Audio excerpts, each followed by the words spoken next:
আসসালামু আলাইকুম। এটিএন বাংলার সংবাদে সবাইকে স্বাগত জানাচ্ছি। আফরোজ আক্তার কামাল। শুরুতেই বিআরবি কেবলস সংবাদ শিরোনাম। তত্ত্বাবধায়ক সরকার পুনর্বহাল, গণভোট সহ সংবিধানের মৌলিক কয়েকটি বিষয় সংশোধনে একমত দলগুলো। সংসদের উচ্চকক্ষ গঠন প্রক্রিয়ায় মতানৈক্য। আইন শৃঙ্খলার অবনতি ঘটিয়ে নির্বাচন পেছানোর ষড়যন্ত্র চলছে, অভিযোগ বিএনপির। জামায়াত এনসিপি নেতাদের নিজের চেহারা আয়নায় দেখার পরামর্শ।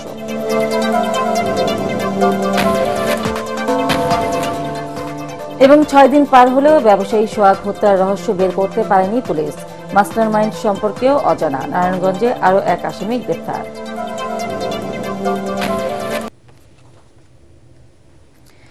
শুনছিলেন বিআরবি কেবলস সংবাদ শিরোনাম, এবার বিস্তারিত।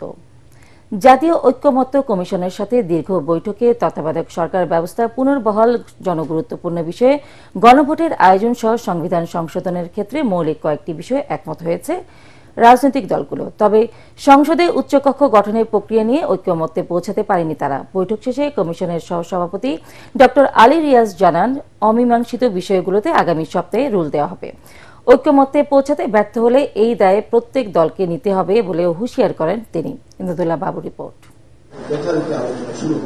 জাতীয় ঐকমত্য কমিশনের সাথে ধারাবাহিক সংলাপের 14তম দিনে গেল 3 বৈঠকে অমীমাংসিত বিষয়, সংসদে উচ্চকক্ষ গঠন প্রক্রিয়া, সংবিধান সংশোধন ও নারী আসন সংস্কার বিষয়ে আলোচনা করেন রাজনৈতিক দলগুলোর প্রতিনিধিরা। এদিন প্রায় 7 ঘণ্টার বৈঠকে তত্ত্বাবধায়ক সরকার ব্যবস্থা ফিরিয়ে আনা ও বিধান পরিবর্তন না করা এবং জাতীয় স্বার্থ সংশ্লিষ্ট বিষয়ে গণভোটের আয়োজন সহ সংবিধানের মৌলিক কয়েকটি বিষয় সংশোধনে একমত হয় রাজনৈতিক দলগুলো। তবে তত্ত্বাবধায়ক সরকার প্রধান ও উপদেষ্টা নিয়োগ প্রক্রিয়ার বিষয়ে কোনো ঐক্যমতে পৌঁছাতে পারেনি তারা। যদি আপার হাউস এখানে ডিসিশন হয়ে যায়, 2/3 সমর্থনটি এখানে হলে ভালো হয়।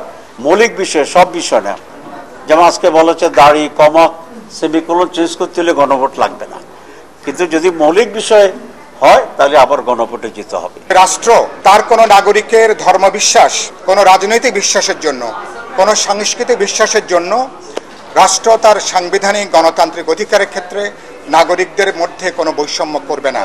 আর সংসদের উচ্চকক্ষ গঠনের প্রক্রিয়ায় জামায়াত ও এনসিপি সহ কয়েকটি দল পিআর বা সংখ্যানুপাতিক পদ্ধতি চাইলে তা সরাসরি প্রত্যাখ্যান করেছে বিএনপি ও সমমনা দলগুলো। বাংলাদেশে কখনো প্রয়োজন আমরা প্রাদেশিক সরকারও করতে পারি, দ্বিকক্ষ বিশিষ্ট করতে পারি, কিন্তু এখন এটা প্রয়োজন নাই। আজকে এটা ছিল আমাদের সুনির্দিষ্ট বক্তব্য।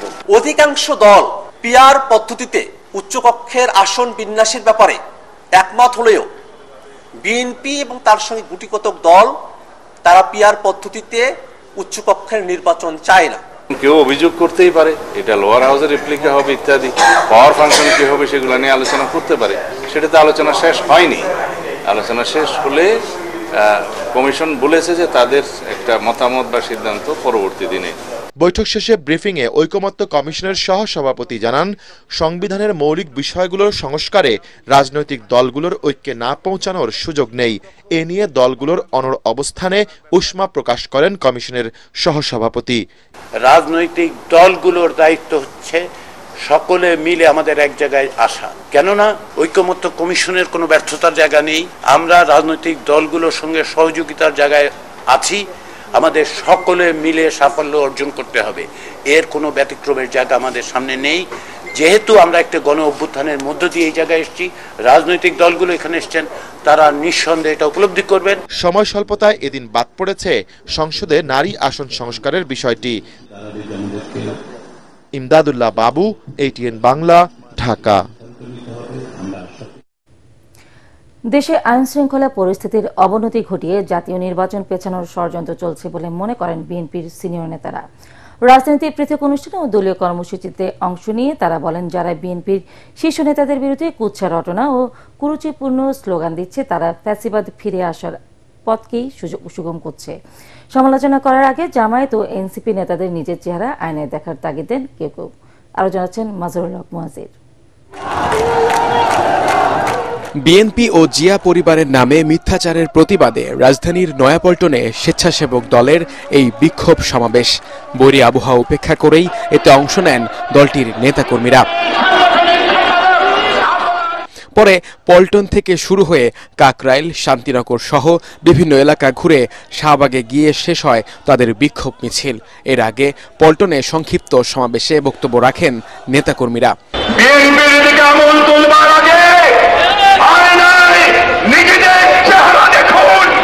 এদিকে জুলাই গণঅভ্যুত্থানের বর্ষপূর্তি উপলক্ষে ইঞ্জিনিয়ার্স ইনস্টিটিউশনে বিএনপির পেশাজীবী আলোচনা সভার ভেন্যু পরিদর্শন করেন দলের স্থায়ী কমিটির সদস্য ডাক্তার AZM জাহিদ হোসেন। পরে সাংবাদিকদের তিনি বলেন, বিএনপির শীর্ষ নেতাদের বিরুদ্ধে কটূক্তি পরিকল্পিত ষড়যন্ত্রেরই অংশ। দেশে আইন শৃঙ্খলা রক্ষা আইন শৃঙ্খলার অবনতি ঘটানো যায়, তাহলে নিশ্চয়ই কোনো না কোনো কর্নারের লাভ হওয়ার সম্ভাবনা আছে। তবে আমরা খুবই আশাবাদী, ইনশাআল্লাহ ফেব্রুয়ারির মধ্যভাগের মধ্যে নির্বাচনের যে কমিটমেন্ট ওনারা করেছেন সেটি ওনারা ফুলফিল করবেন। অভ্যুত্থানের 1 বছর পূর্তি উপলক্ষে ঢাকা বিশ্ববিদ্যালয়ের টিএসসিতে বিভিন্ন ক্রিয়াশীল ছাত্র সংগঠনের প্রতিনিধিদের নিয়ে আলোচনা সভা করে জাতীয়তাবাদী ছাত্রদল। এতে এক মঞ্চে দেখা যায় রাকিব, নাসির, আবু বাকের, নাজমুল সহ বিভিন্ন ক্রিয়াশীল ছাত্র সংগঠনের প্রতিনিধিদের।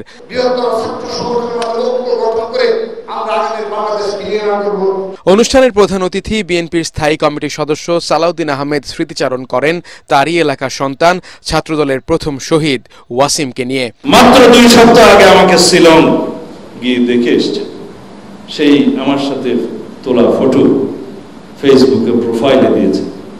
যখন তার শাহাদাত বরণের কথা শুনলাম, ভিডিওতে দেখলাম, আমি বাকরুদ্ধ হয়ে গেলাম। জুলাইয়ের ঐক্যের মধ্যে ফাটল ধরানোর চক্রান্ত হচ্ছে বলে অভিযোগ দলের সিনিয়র এই নেতার। যারা গণতান্ত্রিক শক্তিগুলোর মধ্যে ফাটল ধরানোর চেষ্টা করছে, যারা বিভিন্ন রকমের ঘটনায় বিএনপি সহ অন্যান্য দলের শীর্ষ নেতৃবৃন্দদের নামে কোৎসার ওড়ানোর চেষ্টা করছে, বিভিন্ন রকমের স্লোগানের মধ্য দিয়ে বিভক্তির চেষ্টা করছে জাতির মধ্য দিয়ে, তারা ফেসিবাদের আগমনকে বোধহয় স্বাগতম জানায়। তিনি আরো বলেন, জুলাইয়ের ঐক্যই হবে একমাত্র শক্তি, যার উপর ভর করে এগিয়ে যাবে আগামীর বাংলাদেশ। সিবিআর অত্যাচার নির্যাতনের মাজহারুল হক মুহাজির, এটিএন বাংলা, ঢাকা। তাকে ক্ষমা করা। মুক্তিযোদ্ধা বনাম রাজাকারের বিভেদ বাঁধিয়ে সাবেক প্রধানমন্ত্রী শেখ হাসিনা গোটা দেশকে বিভাজিত করে রেখেছিল, এমন মন্তব্য করেছেন জাতীয় নাগরিক পার্টি এনসিপির আহ্বায়ক নাহিদ ইসলাম। তিনি বলেন, মুজিববাদী আদর্শ গত 50 বছর দেশকে বিভাজিত করে রেখেছিল। 24শে গণঅভ্যুত্থানের মধ্য দিয়ে এই বিভাজনকে তোয়াক্কা না করে দেশ এগিয়ে যাচ্ছে। দেশ গড়তে জুলাই পদযাত্রার 15তম দিনে বিকেলে ভোলা প্রেস ক্লাব চত্বরে পথসভায় নাহিদ ইসলাম এসব কথা বলেন। এ সময় উপস্থিত ছিলেন এনসিপি দক্ষিণাঞ্চলের মুখ্য সংগঠক হাসাত আবদুল্লাহ, উত্তর অঞ্চলের মুখ্য সমন্বয়ক সার্জিস আলম, জ্যেষ্ঠ যুগ্ম আহ্বায়ক সামান্তা শারমিন, যুগ্ম আহ্বায়ক মুজাহিদুল ইসলাম শাহিন ও ডাক্তার তাসলিম জারা সহ আরো অনেকে। 14 জুলাই রাত থেকে এই গণঅভ্যুত্থান কোটা সংস্কার আন্দোলন থেকে রাজনৈতিক দিকে রূপ লাভ করে শেখ হাসিনার বক্তব্যের প্রতিবাদে বাংলাদেশের ছাত্র সমাজ নেমে এসেছিল। বাংলার নারীরা, বাংলাদেশের ছাত্রীরা, শিক্ষার্থীরা অকুতভয় সাহসিকতার সাথে সামনে গিয়েছিল, নির্যাতিত হয়েছিল। চীন শুধু বাংলাদেশের বন্ধুই নয়, প্রতিবেশী রাষ্ট্র। জামায়াতের প্রতিনিধি দলের চীন সফরে দেশটির কর্মকর্তারা এই কথা বলেছেন বলে জানান দলটির আমির ডাক্তার শফিকুর রহমান। চীন সফর শেষে ঢাকায় ফিরে বিমানবন্দরে সাংবাদিকদের একথা বলেন তিনি। চীনের সাথে সরকার টু সরকার সম্পর্কের পাশাপাশি পার্টি টু পার্টি সম্পর্ক গড়ে তোলার আহ্বান জানিয়েছেন জামায়াতের আমির। চীন সফরে দেশটির উন্নয়নের মূল মন্ত্র জানার চেষ্টা করেছেন জানিয়ে শফিকুর রহমান বলেন, কমিউনিস্ট পার্টির নেতৃত্বে চীন 34 বছরে আজ উন্নয়নের শিখরে। তাদের সহযোগিতা নিয়ে বাংলাদেশ এগিয়ে যাবে বলে প্রত্যাশা তার। তারা এক ধাপে গিয়ে বলেছেন যে এখন বাংলাদেশ শুধু আমাদের একটা ফ্রেন্ড কান্ট্রি নয়, এখন থেকে আমাদের নাইবর কান্ট্রি। ফ্রেন্ড দুনিয়ায় অনেক থাকে, কিন্তু নাইবর সবাই হয় না। তো তারা এই মর্যাদা এখন বাংলাদেশকে দিচ্ছেন, আমরা অত্যন্ত আনন্দিত। আমাদের একটা অপরচুনিটি হয়েছিল যে চায়না বাংলাদেশকে 1975 সালের 26শে আগস্ট তারা স্বীকৃতি দিয়েছিল। এই বছরটা হচ্ছে 50 বছর পূর্তি তাদের সাথে আমাদের বন্ধুত্বের। সুতরাং আমরা একটা বন্ধুত্বের বার্তা নিয়েই তাদের কাছে গিয়েছিলাম। জুলাই শহীদ দিবস উপলক্ষে আজ রাষ্ট্রীয় শোক পালন করা হবে। অর্ধনমিত থাকবে জাতীয় পতাকা। মসজিদ সহ বিভিন্ন ধর্মীয় উপাসনালয়ে হবে দোয়া, মোনাজাত ও প্রার্থনা। এক প্রজ্ঞাপনে এ তথ্য জানিয়েছেন মন্ত্রী পরিষদ বিভাগ। এতে বলা হয়, দিবসটি উপলক্ষে 16 জুলাই রাষ্ট্রীয়ভাবে শোক পালনের সিদ্ধান্ত নিয়েছে সরকার। এ উপলক্ষে বাংলাদেশের সব সরকারি, আধা সরকারি ও স্বায়ত্তশাসিত প্রতিষ্ঠান, শিক্ষা প্রতিষ্ঠান সহ সব সরকারি ও বেসরকারি ভবন এবং বিদেশে বাংলাদেশ মিশনে জাতীয় পতাকা অর্ধনমিত থাকবে। রাষ্ট্রীয় শোকের অংশ হিসেবে গণ অভ্যুত্থানে শহীদদের আত্মার মাগফিরাত কামনায় আজ দেশের সব মসজিদে বিশেষ দোয়া এবং অন্যান্য ধর্মীয় প্রতিষ্ঠানে প্রার্থনার আয়োজন করা হবে।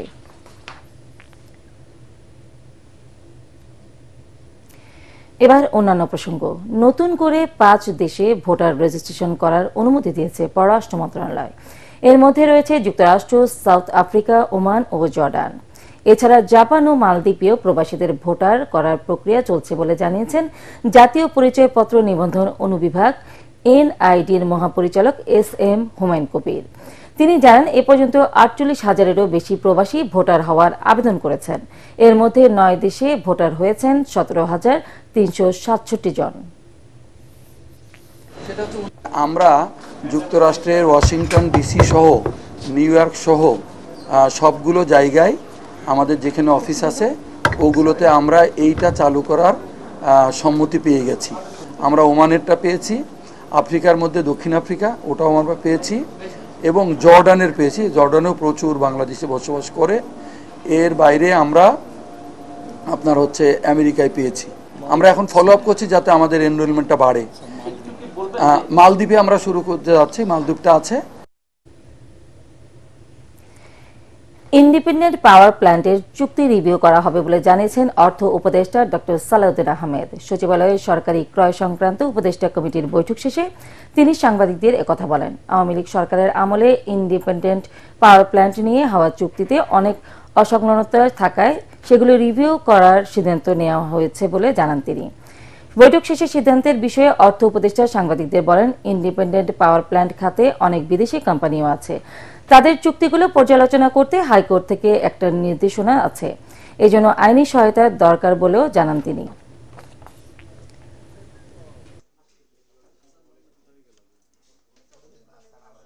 বিগত সরকারের সময় কতগুলো ইন্ডিপেন্ডেন্ট পাওয়ার প্ল্যান্টের কতগুলো চুক্তি হয়েছিল।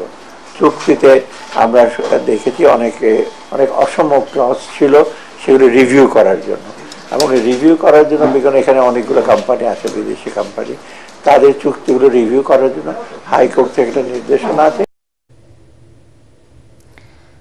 প্রধান উপদেষ্টা ডক্টর মোহাম্মদ ইউনূসকে জাতীয় সংস্কারক ঘোষণা করার কোনো ইচ্ছা নেই বলে জানিয়েছে সরকার। প্রধান উপদেষ্টার প্রেস উইং থেকে পাঠানো বিবৃতিতে বলা হয়, হাইকোর্টের একটি বেঞ্চ রুল জারি করে জানতে চেয়েছেন কেন ডক্টর ইউনূসকে জাতীয় সংস্কারক ঘোষণা করা হবে না। উচ্চ আদালতের আদেশের অনুলিপি পাওয়ার পর রুলের জবাব দেবে সরকার। ডক্টর ইউনূসকে এ ধরনের কোনো উপাধি দেওয়ার পরিকল্পনা সরকারের নেই। রিট আবেদনকারী নিজেই এই আবেদন উল্লেখ করেছেন বলে বিবৃতিতে উল্লেখ করা হয়। এতে আরও বলা হয়, কোন ভিত্তিতে এই নির্দেশনা চাওয়া হয়েছে তা অস্পষ্ট। অ্যাটর্নি জেনারেলের কার্যালয় বিষয়টি নিষ্পত্তি করবে।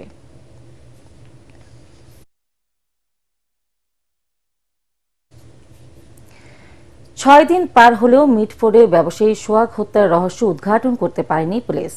এই হত্যার মাস্টারমাইন্ড সম্পর্কেও কোনো তথ্য দিতে পারেনি ঢাকা মহানগর পুলিশ।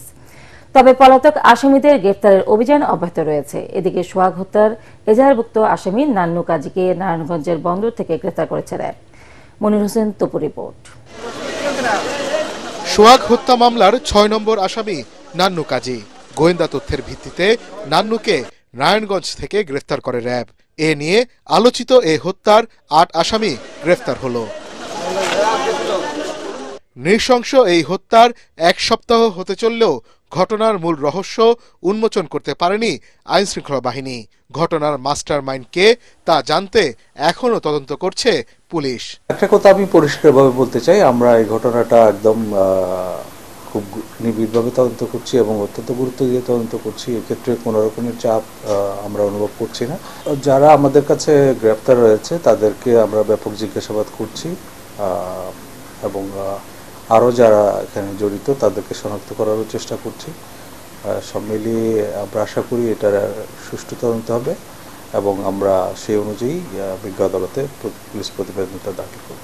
আসামিদের ধরতে রাজনৈতিক কোনো চাপ নেই বলেও জানান DMP DC media Talebur Rahman. কোনো ঘটনার সব আদ্যপান্ত বিশ্লেষণ না করে উপসংহারে পৌঁছানো খুব কঠিন, এক্ষেত্রেও এটা তার ব্যতিক্রম না। আমরা নিবিড় তদন্ত করছি, আশা করি আমাদের তদন্তে সবকিছু বেরিয়ে আসবে। তদন্তের মাধ্যমে হত্যার মূল রহস্য উদ্ঘাটন সম্ভব বলে জানান ডিএমপির এই কর্মকর্তা। মনির হোসেন তপু, এটিএন বাংলা, ঢাকা। প্রধান উপদেষ্টা ডক্টর মোহাম্মদ ইউনুসের সঙ্গে দেখা করেছেন খ্রিস্টানদের ধর্মীয় গুরু Apostolic nuncio archbishop Kevin S রান্ডাল। রাষ্ট্রীয় অতিথি ভবন যমুনায় সাক্ষাৎকালে আর্চবিশপ রান্ডাল আন্তঃধর্মীয় সংলাপ কর্মসূচিতে অংশ নিতে ডক্টর ইউনুসকে আমন্ত্রণ জানান। আগামী 6 থেকে 12 সেপ্টেম্বর অনুষ্ঠিত হবে এই সংলাপ। সেপ্টেম্বরে ফার্টিলি টুটি ফাউন্ডেশনের একটি অনুষ্ঠানে যোগদানের জন্য প্রধান উপদেষ্টাকে ইতালির রোমে আমন্ত্রণ জানান খ্রিস্টান ধর্মগুরু। প্রধান উপদেষ্টা ডক্টর মোহাম্মদ ইউনুস আর্চবিশপকে আমন্ত্রণের জন্য ধন্যবাদ জানান। নতুন পোপের প্রতি তার শুভকামনাও জানান প্রধান উপদেষ্টা।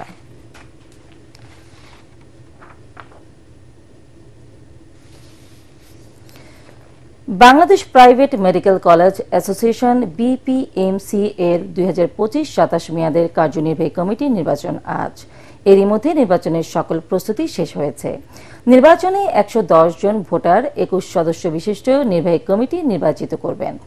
এই নির্বাচনে মহিউদ্দিন মুকিত পরিষদ সহ মোট 2টি প্যানেল অংশ নিচ্ছেন, যেখানে 22 থেকে 42 নং ব্যালটে সব পদে ভোট দেওয়ার অনুরোধ জানিয়েছেন তারা। মহিউদ্দিন মুকিত পরিষদ থেকে সভাপতি পদে ঢাকার আদ্দিন উইমেন্স মেডিকেল কলেজের ডাক্তার শেখ মহিউদ্দিন এবং সাধারণ সম্পাদক পদে সিরাজগঞ্জের নর্থ বেঙ্গল মেডিকেল কলেজের অধ্যাপক ডাক্তার এম.এ. মুকিত প্রতিদ্বন্দ্বিতা করছেন। এরই মধ্যে নির্বাচনে মহিউদ্দিন মুকিত পরিষদ বেসরকারি মেডিকেল কলেজের স্বার্থ সংশ্লিষ্ট নানা অঙ্গীকার করেছেন।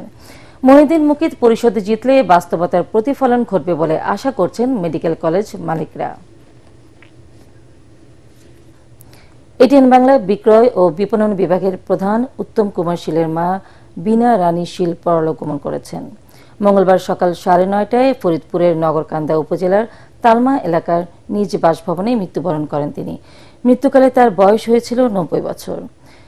তিনি দীর্ঘদিন ধরে বার্ধক্যজনিত বিভিন্ন রোগে ভুগছিলেন। মৃত্যুকালে তিনি 5 ছেলে ও 4 মেয়ে সহ অসংখ্য গুণগ্রাহী রেখে গেছেন। বিনা রানী শীলের মৃত্যুতে শোকাহত এটিএন বাংলা পরিবার। সন্ধ্যায় বিনা রানী শীলের মরদেহ ফরিদপুরের অম্বিকাপুর মহাশ্মশানে নিয়ে যাওয়া হয়। পরে সেখানে তাকে দাহ করা হয়। এরপর এই সময় বিনা রানী শীলের স্বজন, এটিএন বাংলার কর্মকর্তা সহ গণ্যমান্য ব্যক্তিবর্গ উপস্থিত ছিলেন। এবার খেলার খবর।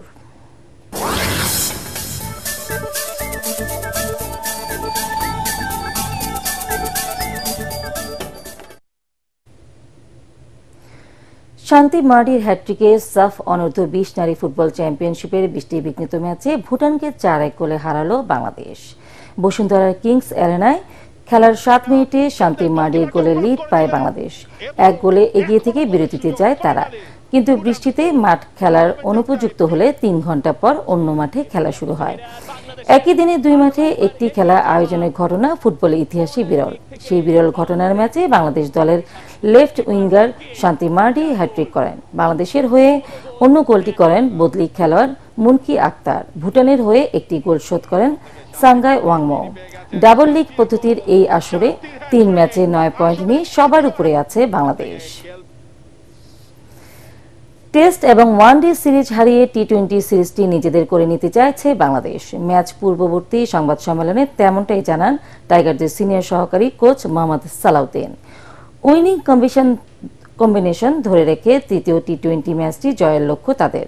কলম্বোর রানা সিংহে প্রেমাদাসা স্টেডিয়ামে বাংলাদেশ সময় সন্ধ্যা 7:30টায় শুরু হবে খেলাটি। পরাগারমানের রিপোর্ট। বাংলাদেশ ও শ্রীলঙ্কার মধ্যকার তৃতীয় শেষ টি-20 ম্যাচটি রূপ নিয়েছে ফাইনালে। টেস্ট ও ওয়ানডে সিরিজের পরাজয়ের পর প্রথম টি-20 ম্যাচেও শ্রীলঙ্কার কাছে হারতে হয়েছিল বাংলাদেশকে।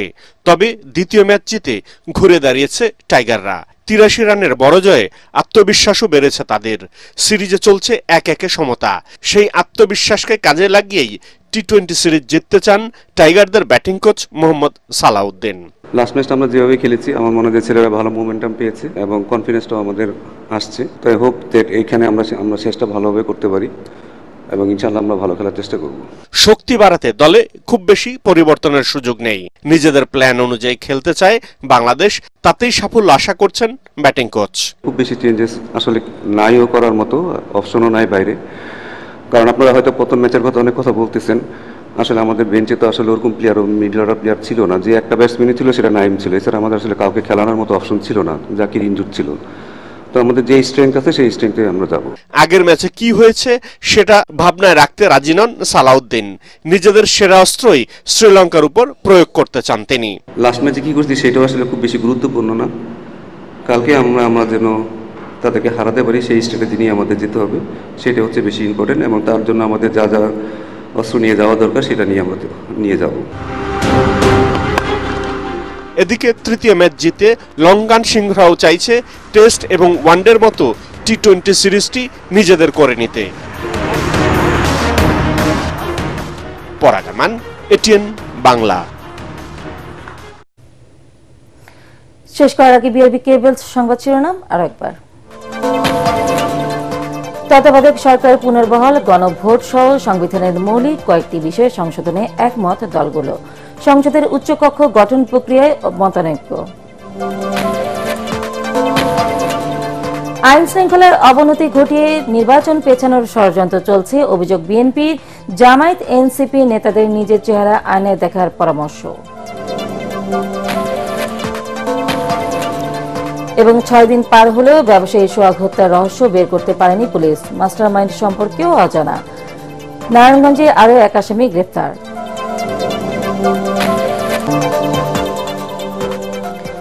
পরবর্তী সংবাদ দেখার আমন্ত্রণ জানিয়ে এখনকার মতো শেষ করছি। এটিএন বাংলা সংবাদ ইউটিউবে দেখতে ব্রাউজ করুন youtube/এটিএন বাংলা নিউজ। ধন্যবাদ সবাইকে।